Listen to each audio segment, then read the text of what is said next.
But it has been a heck of a weekend and Monday night as far as referees and VARs are concerned. We thought we'd try and clear one or two things up. So it's a very good morning to former Premier League referee Mark Halsey. Morning, Mark. Morning, Mark. Have you got yourself strapped in there?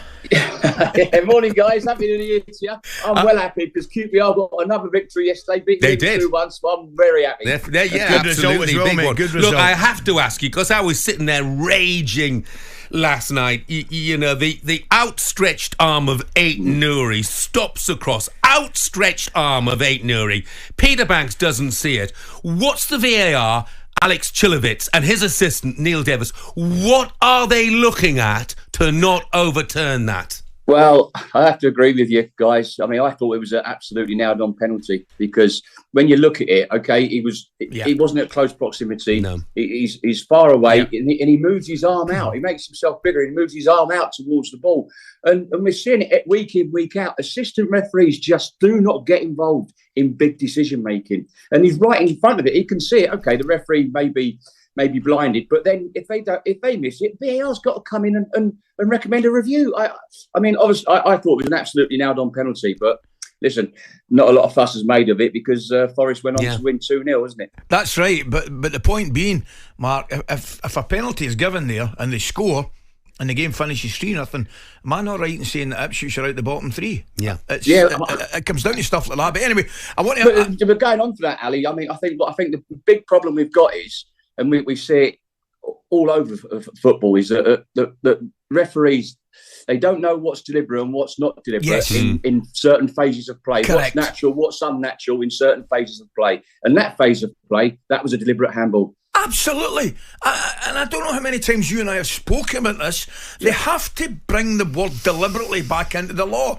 I'm looking at, I was at that Spurs Newcastle game, right? Yeah. And there's a lot of the Spurs fans think the goal should be disallowed. It's a goal all day for me, right? All day for me. I know there's a pass after the handball, but the word deliberate, Mark, must come into play. You and I spoke about arguably the most scandalous one I've seen in about 5-6 weeks was in the Dundee derby. Yes, which was absolutely an incredible decision. Incredible. Never ever handball in a million years in that game. Never. I tell you what, Mark. Look, you say you're a Queen's Park Rangers fan. Put your hand on your heart.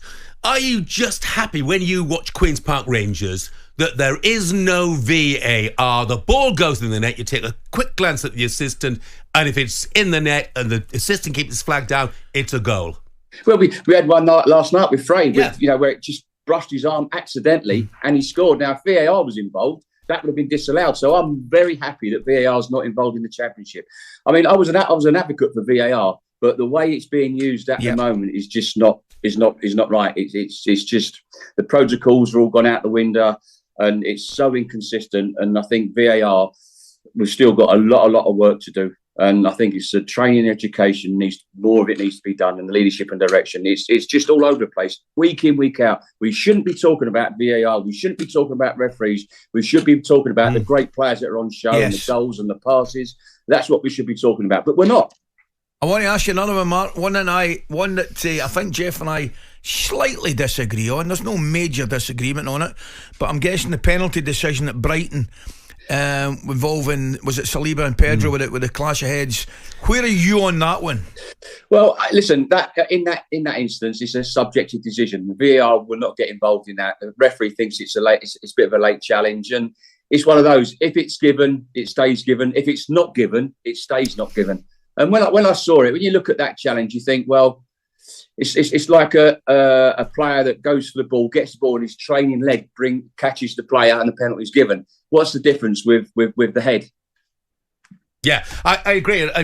People call it a clash of heads, but in actual fact, what happened was that João Pedro headed the ball first onto Saliba, and then Saliba makes contact with him. So you're absolutely right. It was late. That was the point. And it shouldn't make any difference whether it's with his leg, his foot, or his head. That's the first one you've got wrong in a while, Mark, to be fair to you.